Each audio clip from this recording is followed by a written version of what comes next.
that video was a visual representation of what I do. I had my moments, and I still do sometimes, where I make sure if I'm going out or even if I'm in the house taking some pictures, I look good. I make sure I try to look my best so that I can take a video or a picture, post it on the gram, Twitter, Snapchat, whatever, and make it seem like my life is great. You know, for the 2 seconds that you are watching it, I try to make it seem like I have it all together. So this episode is about social media. I have personally had to take myself off of social media quite a few amount of times because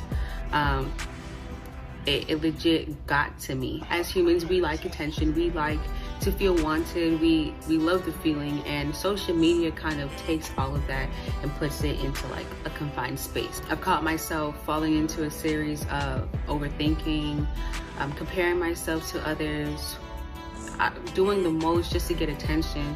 To me, sometimes I feel like we put everything on social media just to get that attention that we desire. I can only talk about myself.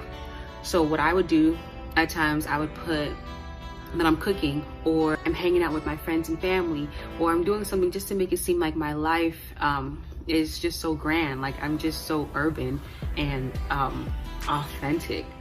But you know, no one's ever going to put the bad stuff that's going on in their lives on social media, and if they do, they're not going to put the whole thing. If I'm being completely honest, I think I'm a little bit more insecure than I put off at times.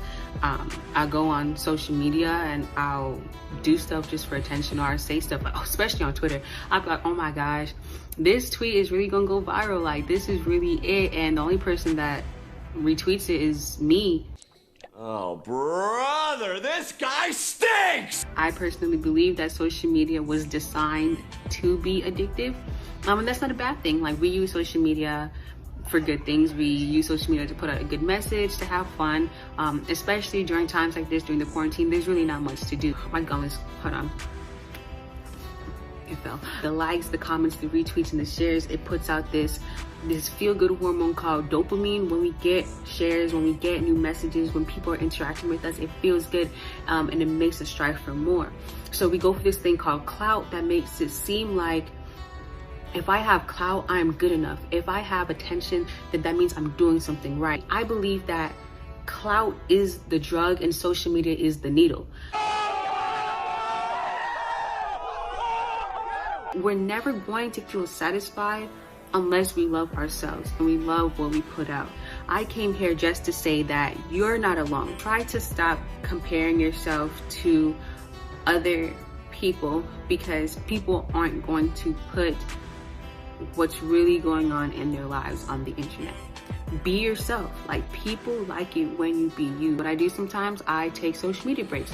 So you can either do a fast off of social media, so that means absolutely no social media for a week, for a day, a month, 2 months, however long you feel like you can handle it.